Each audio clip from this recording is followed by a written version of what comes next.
శుద్ధ గ్రంథములో నుండి పాత నిబంధన భాగము నుండి నిర్గమాకాండము 33వ అధ్యాయము నిర్గమాకాండము 33వ అధ్యాయము 11వ వచనాన్ని నేను చదువుతున్నాను.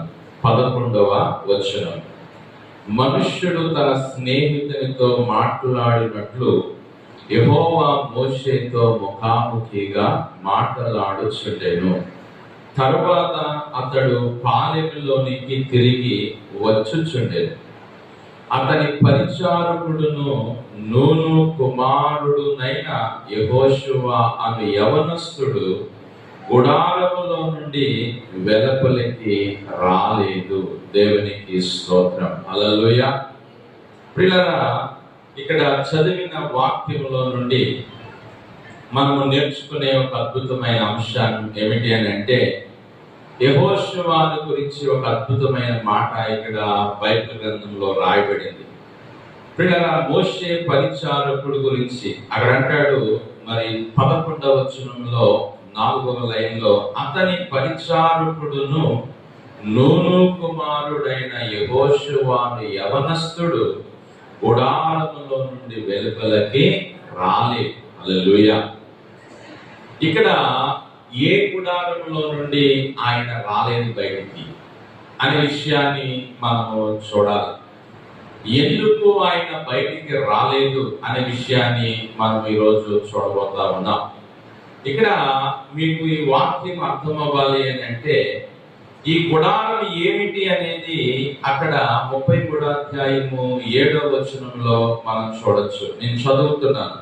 అంతటా మోషే గుడారమును తీసి పాలెము వెలుపలకు వెళ్ళి పాలెమునకు దూరముగా దానిని వేసి దానికి ప్రత్యక్షపు గుడారమను పేరు పెట్టెను. హల్లెలూయా. ఈ గుడారం పేరు ఏం పేరంట? ప్రత్యక్ష గుడారం. ఇప్పుడు మనం మందిరము అని ఎలాగైతే దీన్ని పిలుస్తున్నామో, ఇశ్రాయేలీయుల కాలంలో దీన్ని ఏమనేవారంటే ప్రత్యక్ష గుడారం అన్నారు. హల్లెలూయా.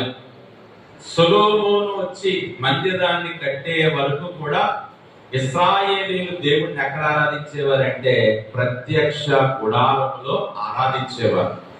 నిర్గమాకాండము 25వ అధ్యాయములో నుండి ఏమంటే దాదాపు నిర్గమాకాండము 30వ అధ్యాయం వరకు ఈ ప్రత్యక్ష గుడారం యొక్క నిర్మాణమును దేవుడు మోషే ద్వారా జరిగించాడు. మోషే, నా కొరకు నీవు ఒక ప్రత్యక్ష గుడారాన్ని కట్టాలి. నేను వచ్చి మీ మధ్య నివాసము చేయనట్లుగా నీవు నాకు ఒక ప్రత్యేకమైన స్థలము కట్టాలి.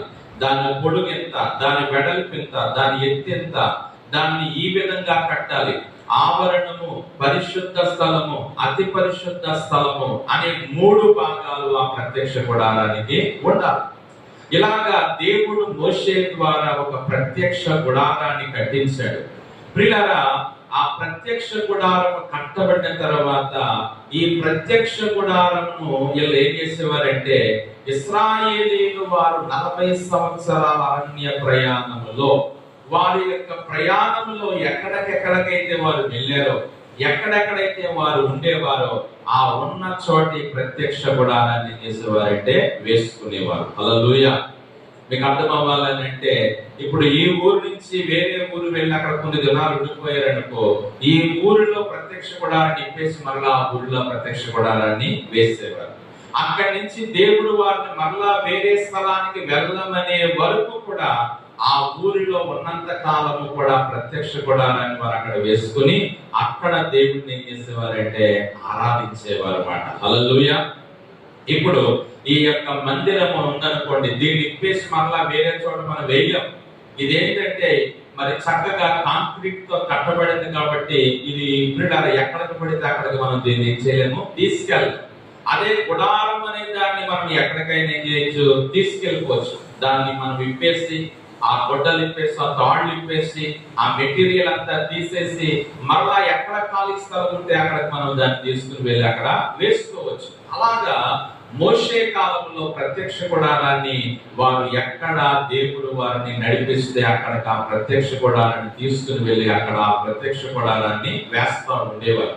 అక్కడికి ఇశ్రాయేలీలు అందరూ సమాజముగా వచ్చి దేవుణ్ణి ఏం చేసేవారంటే ఆరాధించేవారు అన్నమాట. హల్లెలూయా.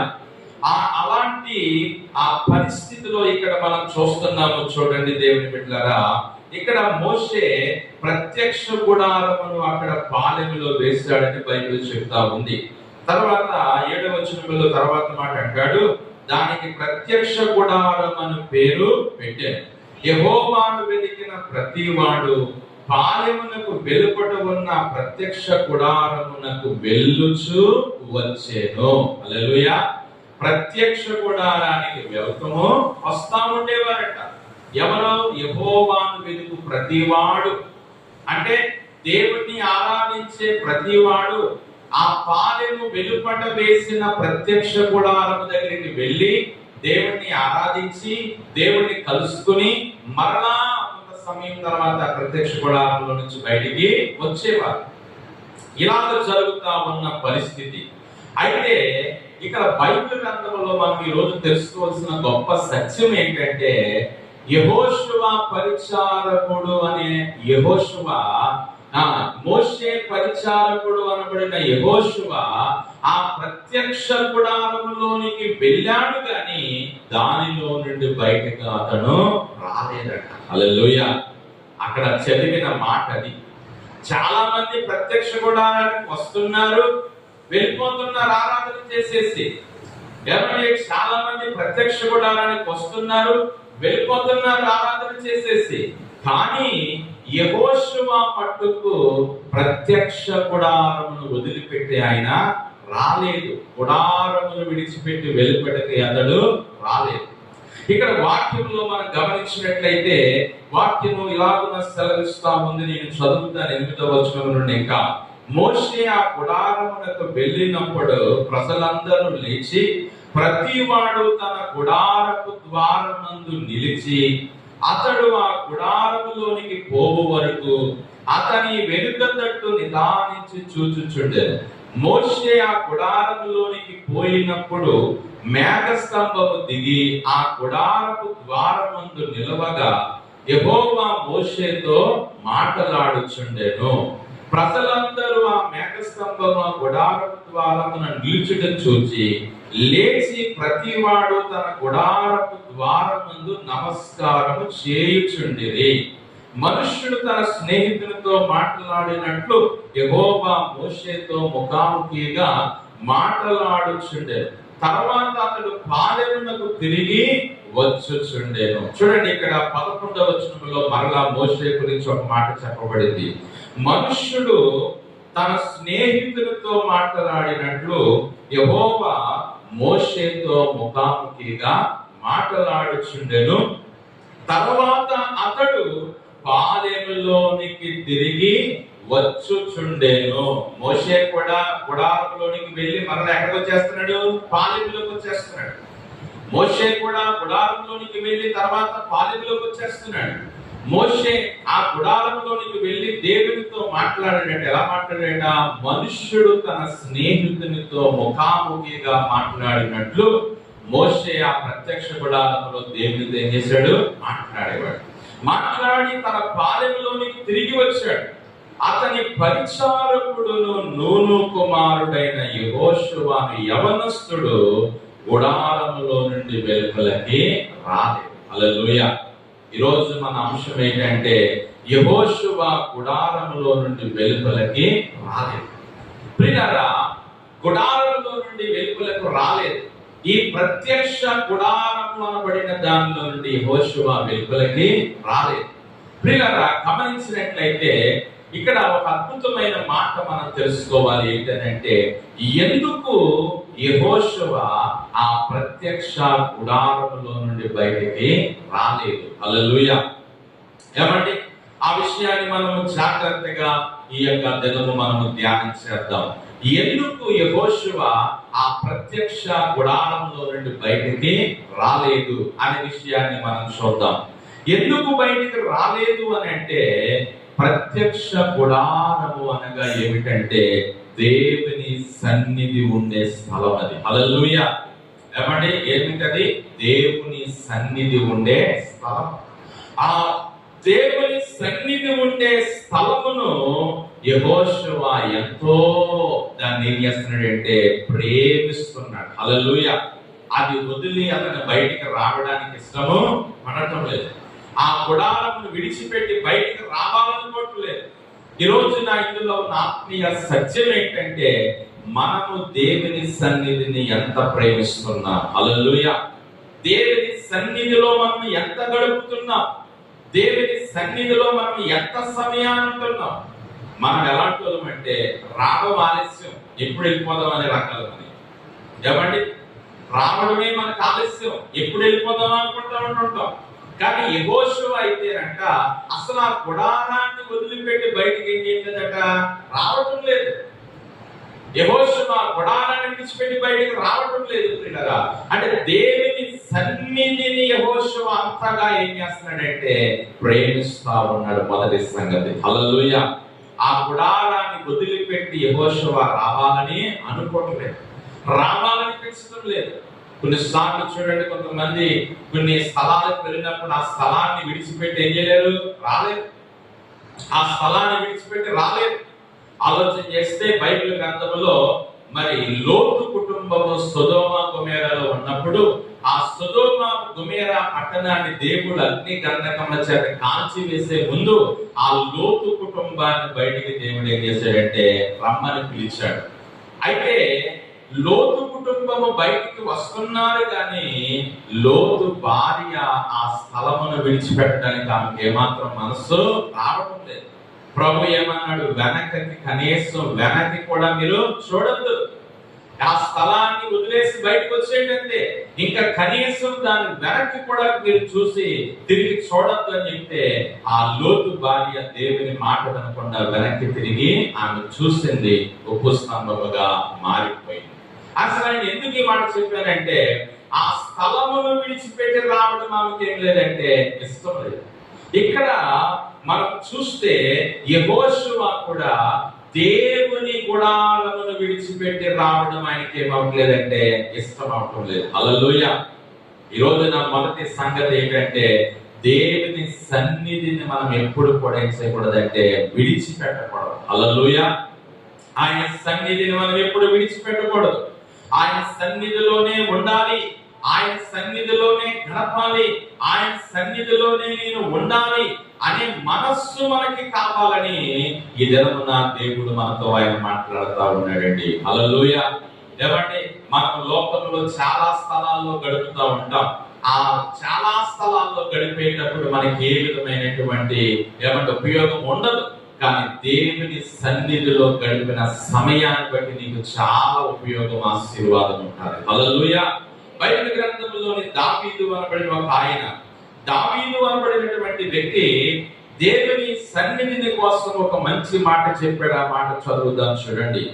ఆ కీర్తనల గ్రంథము 26వ కీర్తన 8వ వచనాన్ని మనం చదువుదాం. యెహోవా నీ నివాస మందిరమును, నీ తేజో మహిమ నిలుచు స్థలమును నేను ప్రేమించుచున్నాను. ఆమేన్. హల్లెలూయా. దేన్ని ప్రేమిస్తున్నాడంట యెహోవాని దావీదు? యెహోవా నీ నివాస మందిరాన్ని, నీ తేజో మహిమ నిలిచే స్థలాన్ని నేనేం చేస్తున్నానంటే ప్రేమిస్తున్నాను. ఈ రోజున మరి ఇక్కడ యెహోషువ కూడా ప్రత్యక్ష గుడారాన్ని ఎందుకు వదిలి రాలేదంటే దేవుని యొక్క సన్నిధి అంటే యెహోషువకు విపరీతమైన ప్రేమ. హల్లెలూయా. దేవుని సన్నిధి అంటే యెహోషువకు విపరీతమైన ప్రేమ. ఆయన సన్నిధిని విడిచిపెట్టాలనుకోవట్లేదు ప్రియులారా. ఈ రోజు నా దేవుని సన్నిధిని నువ్వు ఎన్నిసార్లు వదిలేసి వెళ్ళిపోయావు? దేవుని సన్నిధిని ఎన్నిసార్లు విడిచిపెట్టేసావు? ఏమండి, ఈ ఆదివారం కాకపోతే వచ్చే ఆదివారము, ఏమండి ఈ దినం కాకపోతే మరొక దినము, ఈ పూటం కాకపోతే మరొక పూటానికి వెళ్ళచ్చులే, ఏమొద్దులే అని మనం చాలా నిర్లక్ష్యముగా దేవుని సన్నిధిని విడిచిపెట్టిన సందర్భాలు ఎన్నో మన జీవితంలో ఉన్నాయి. కానీ యెహోషువ అయితే అందరూ ప్రత్యక్ష గుడారాన్ని వదిలి వెళ్ళిపోతున్నారంట, కానీ ఆయన ప్రత్యక్ష గుడారాన్ని వదిలి బయటికి రాలేదు. ఆయన ప్రత్యక్ష గుడారాన్ని వదిలిపెట్టాలనిపించడం లేదు.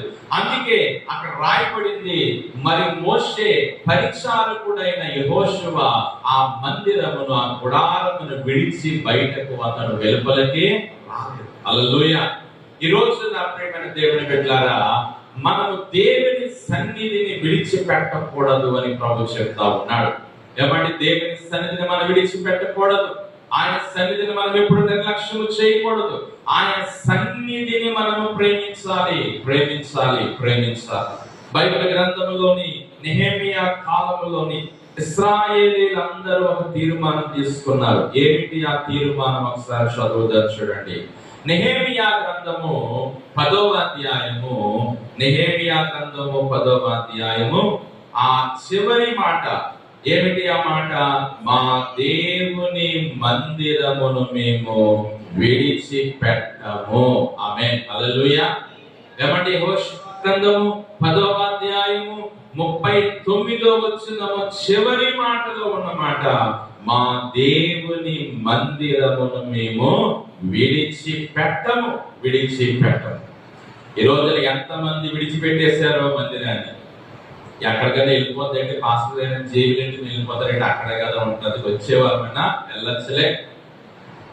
ఏమండి, ఈ రోజున ఎంతమంది మందిరాన్ని విడిచిపెట్టేశారు, గుడారాన్ని వదిలేశారు, గుడారాన్ని విడిచిపెట్టి బయటికి వెళ్ళిపోయారు. ప్రియులారా, బైబిల్ గ్రంథంలో మనం చూస్తే యెహోషువ అయితేనట గుడారమును విడిచిపెట్టి బయటికి రాలేదు. ఎందుకు రాలేదంటే దేవుని సన్నిధి అంటే యెహోషువకు విపరీతమైన ప్రేమ. హల్లెలూయా. దేవుని సన్నిధి అంటే విపరీతమైన ప్రేమ. అందుకే దావీదు చెప్పాడు, నీ నివాస మందిరమును, నీ తేజో మహిమ నిలిచే స్థలమును నేను ప్రేమించుచున్నాను. ప్రియులారా, ఈ రోజున మనందరము కూడా ఒక యెహోషువ లాగా మారాలి. ఆమేన్, హల్లెలూయా. మనమందరం ఒక యెహోషువ లాగా మారాలి.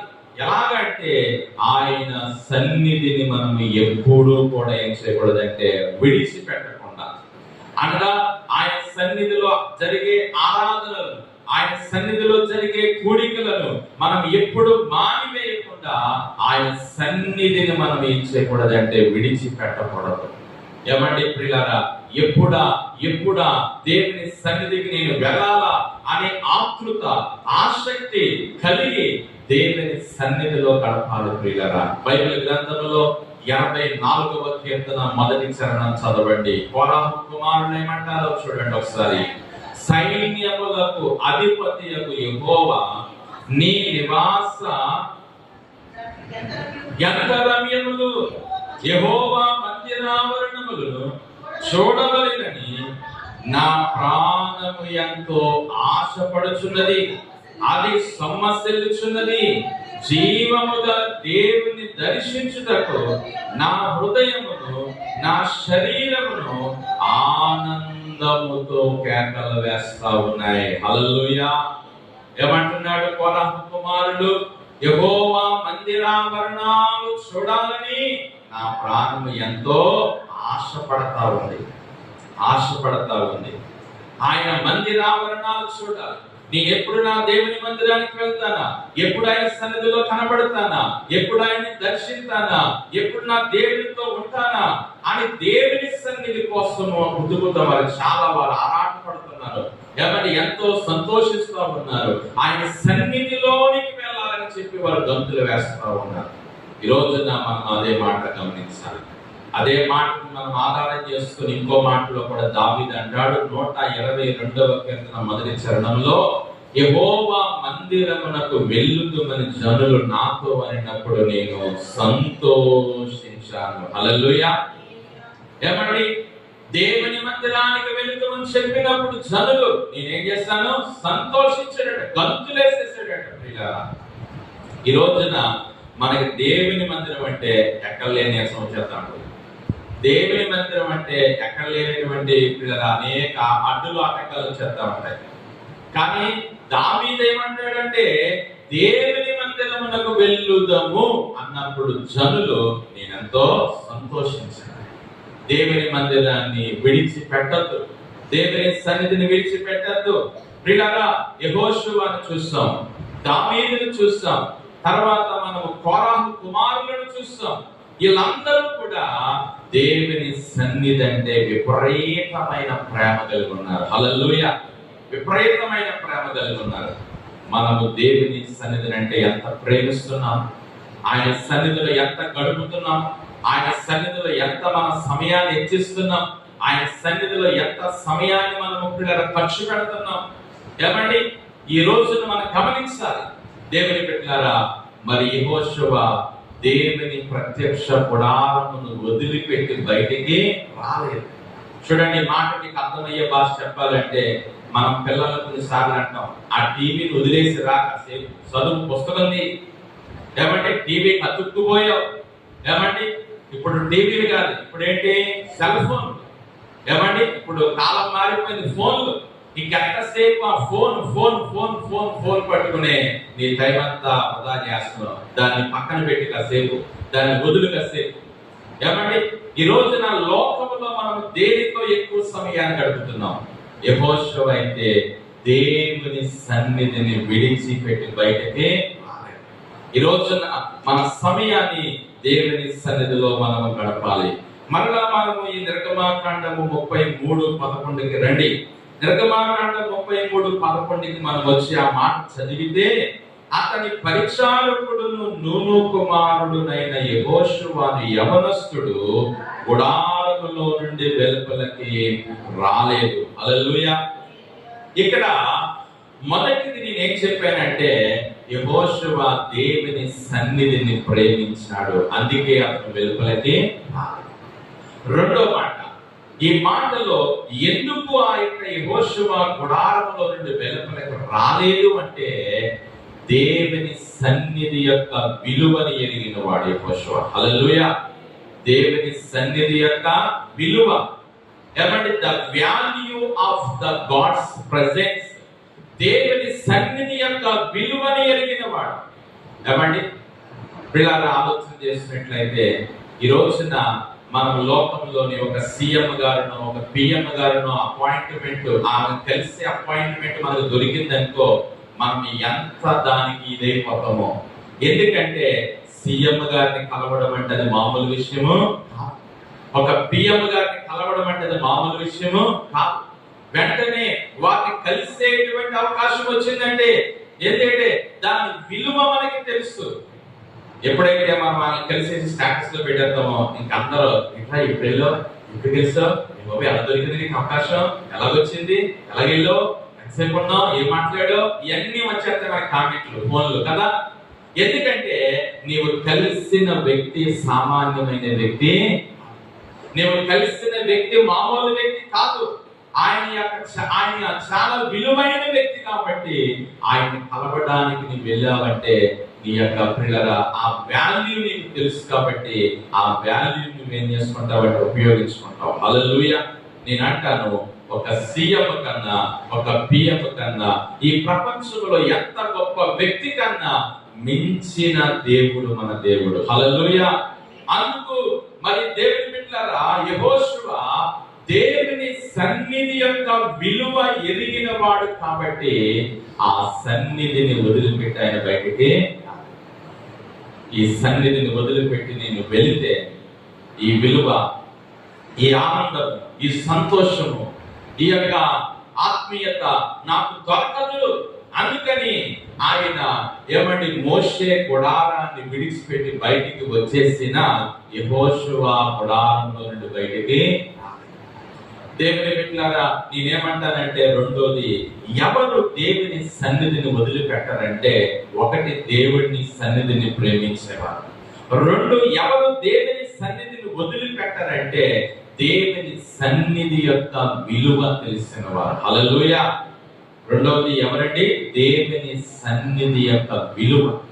నీవు దేవుని సన్నిధి యొక్క విలువ నీవు తెలిస్తే ఆ దేవుని సన్నిధిని నీవెప్పుడు విడిచిపెట్టి నీవు రావు. ఏమంటే ఆ దేవుని సన్నిధిని వదలవు. ఏమంటే the value of God's presence, దేవుని సన్నిధి యొక్క విలువ.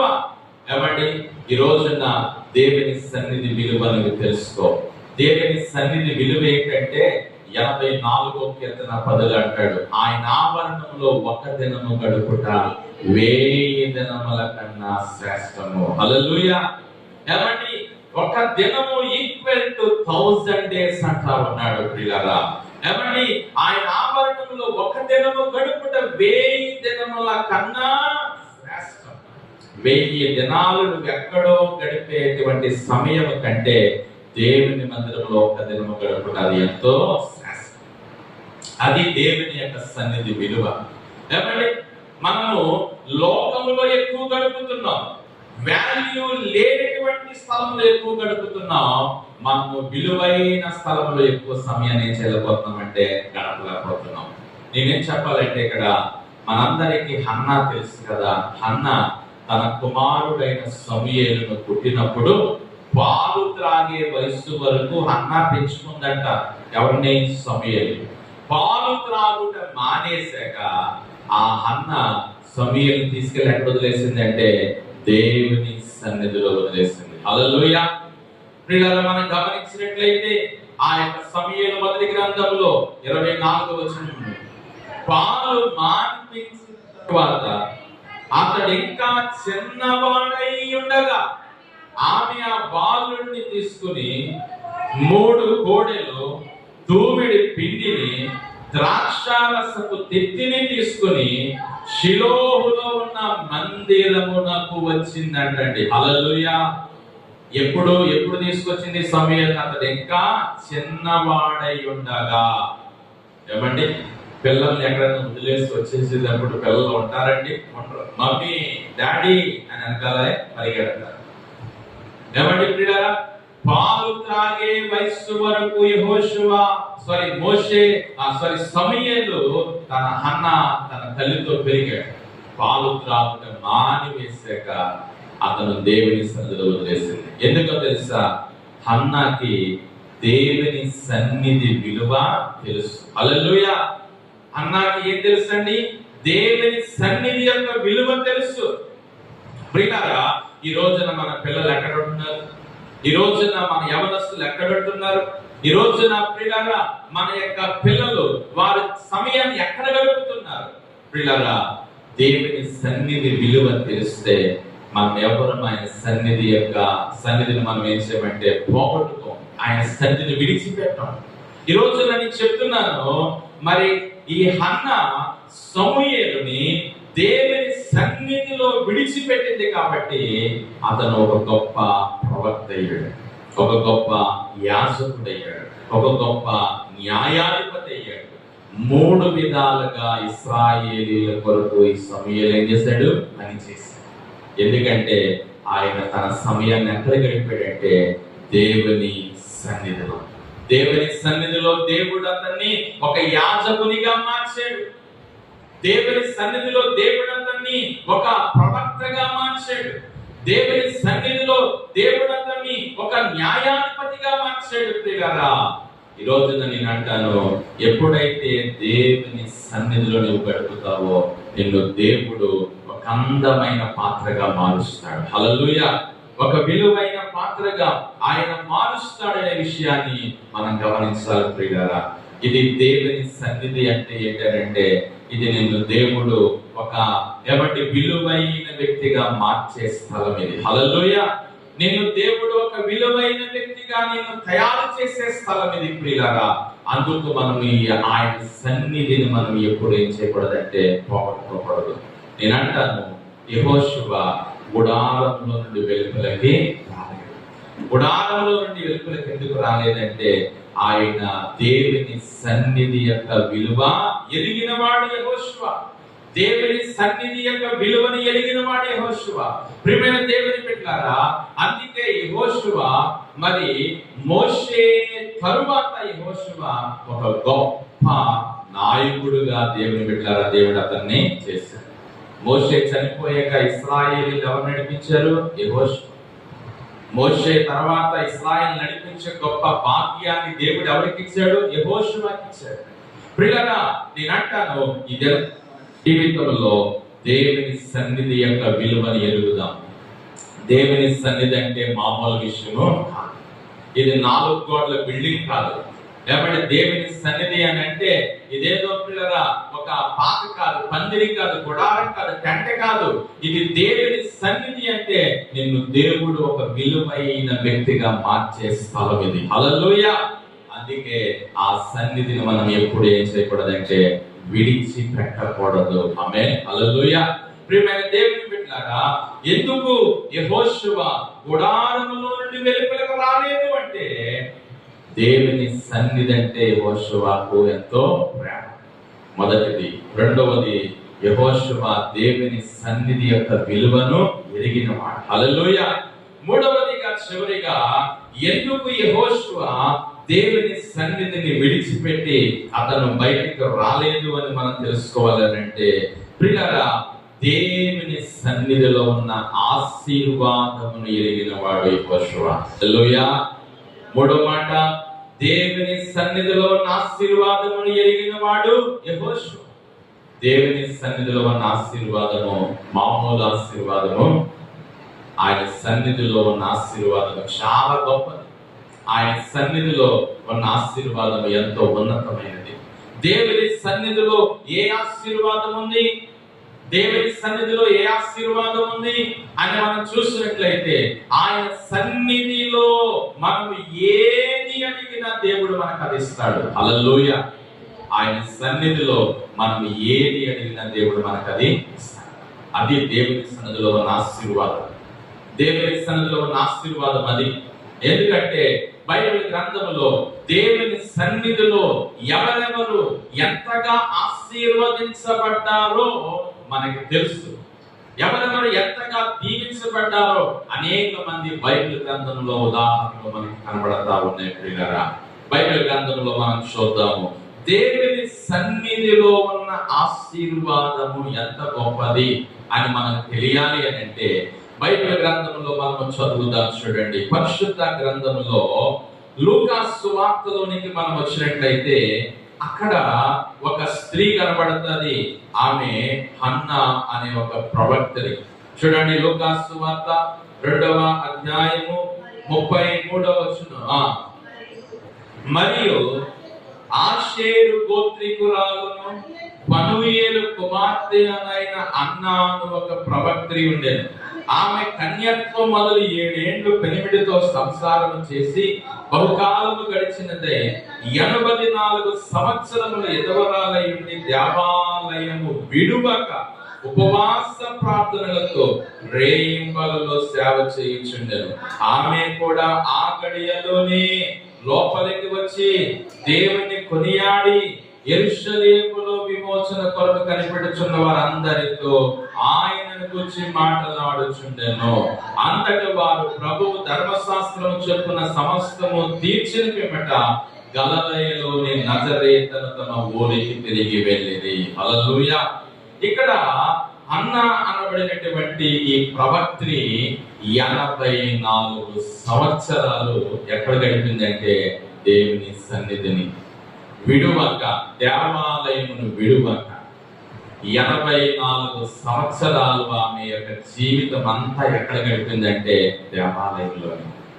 ఆమె పొందిన ఆశీర్వాదం ఏంటంటే ఈ లోక రక్షకుడైన యేసయ్యను కన్నులారా చూసింది. హల్లెలూయా.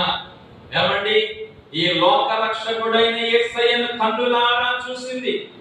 యేసు ప్రభు పుట్టిన తర్వాత యేసు ప్రభుకి పేరు పెట్టడానికి, నామకరణం చేయడానికి యేసు ప్రభు తల్లి అయిన మరియా, తండ్రి అయిన యోసేపు ఆ బిడ్డను ఎత్తుకుని యెరూషలేము దేవాలయంకు ఆ బిడ్డను తీసుకొచ్చారు. ఆ యెరూషలేములోని ఒక పిల్లల యాజకుడు ఉన్నాడు, సిమియోను అనబడిన వ్యక్తి. అతను ఆ యేసు ప్రభుని చేతులతో ఎత్తుకొని అతనికి నామకరణ చేసిన తర్వాత ఈ ప్రాసెస్ అంతా జరుగుతూ ఉన్నప్పుడు అదే సమయంలో ఆ అన్నా ప్రవక్త్రి కూడా ఆమె లోనికి వచ్చంట ఆయనను చూసి ఎంతగానో దేవుణ్ణి ఏం చేసిందంట, కొనియాడింది. హల్లెలూయా. నేనేమంటానంటే ప్రియులారా, దేవుని సన్నిధిలో గడుపుట వలన ఈమె కన్నులార ఎవరిని చూసిందంటే యేసు ప్రభుని చూసింది. హల్లెలూయా. నేనంటాను, దేవుని సన్నిధిలో నీవు గడిపితే నీకు వచ్చే ఆశీర్వాదం ఏంటంటే నీవు నేరుగా ప్రభుతో మాట్లాడతావు. హల్లెలూయా. దేవుని దర్శనాన్ని పొందుకుంటావు. దేవునితో ఒక మంచి సహవాసం నీకు ఏర్పడుతుంది. దేవునితో ఒక మంచి సంబంధాన్ని కలిగి ఉంటావు. ఏమండి, ఈ లోకంలో దానికి మించిన ఆశీర్వాదం మరొకటి ఏది కూడా ఆయన సన్నిధిలో గడపటం వలన మనకు వచ్చే గొప్ప ఆశీర్వాదం ఏంటంటే దేవునితో మనము పిల్లరా మాట్లాడే అనుభవం, దేవుని చూసే అనుభవం, దేవుని కలుసుకునే అనుభవం, దేవునితో పిల్లరా మనం సహవాసం చేసే అనుభవం మనకు వస్తుందని దేవుని వాక్యం చెప్తా ఉంది. ఈ లోకంలో ఎవరైనా ఒక గొప్ప నాయకుడి దగ్గరికి వెళ్ళి మీతో ఒక అరగంట మాట్లాడాలి, టైం ఇస్తారంటే మనకి ఇస్తారండి? ఎవరు మనకి టైం ఇవ్వరు, అసలు ఖాళీ లేదని అంటారు.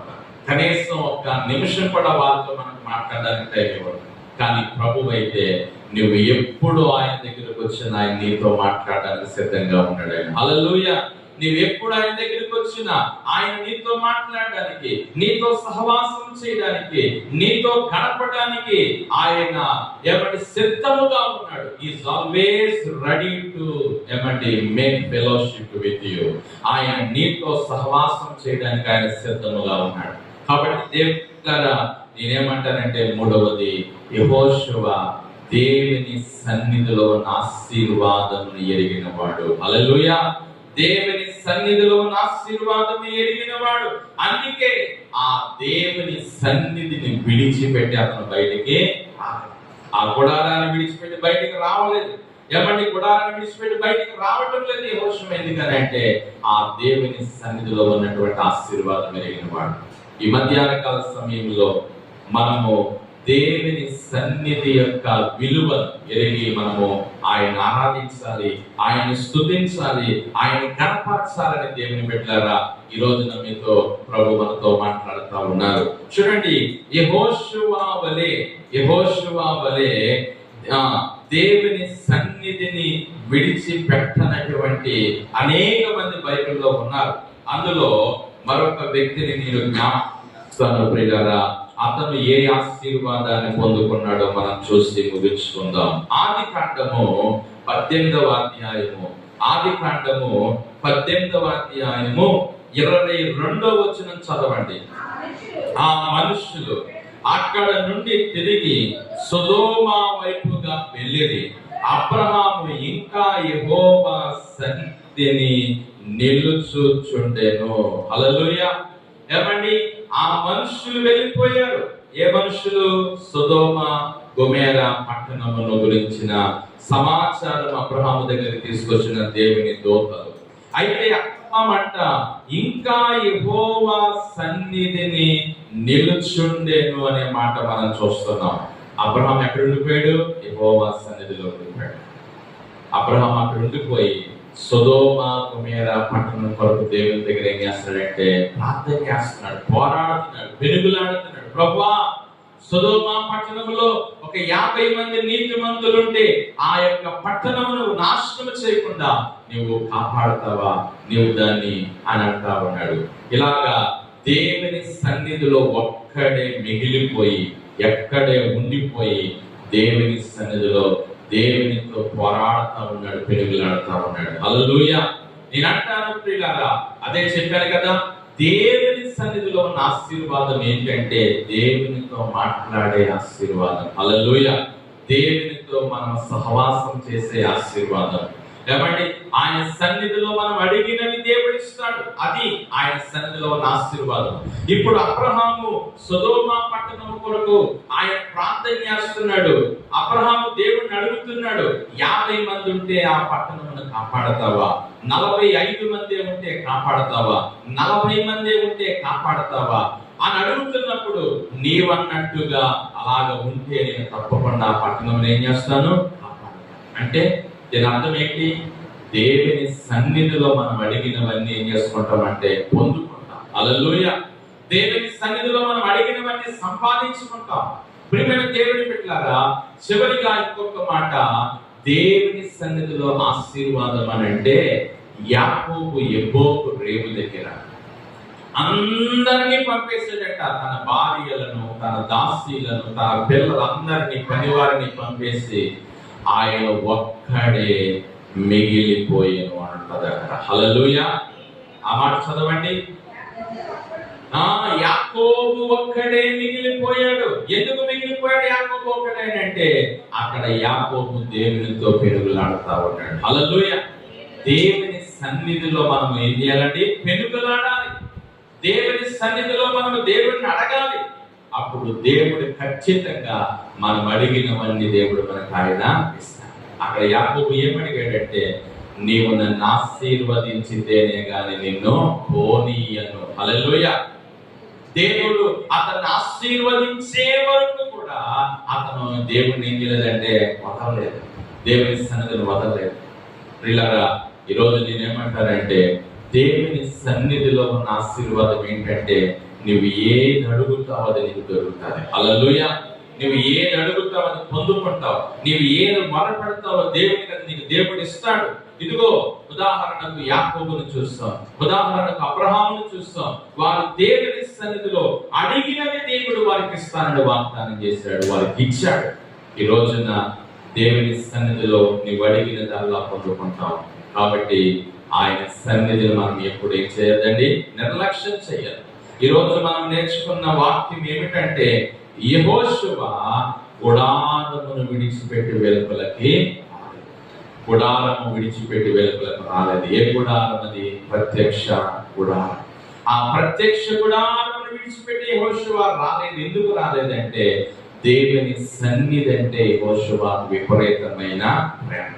రెండోది, యెహోషువ దేవుని సన్నిధి యొక్క విలువ ఎరిగినవాడు. మూడవది, దేవుని సన్నిధిలో ఉన్న ఆశీర్వాదమును ఎరిగినవాడు యెహోషువ. అందుకే ఆ సన్నిధిని ఏం చేయలేదంటే విడిచిపెట్టలేదు. మనం కూడా మన బ్రతుకు దినములన్నీ, మన జీవిత దినములన్నీ ఎప్పుడు దేవుని సన్నిధిని విడిచిపెట్టకుండా ఆయన సన్నిధిలోనే మనం గడుపుదాం. అట్టి కృప దేవుడు మనకు దయచేయును గాక. ఆమేన్. ప్రార్థన చేసుకుందాం. కళ్ళు వంచి కళ్ళు మూసుకొని ఈ 4వ ఆదివారమున ప్రభు మనకి ఇచ్చిన వాక్యమును బట్టి ప్రార్థన చేద్దాం. హల్లెలూయా. ప్రభువా నీకు స్తోత్రం.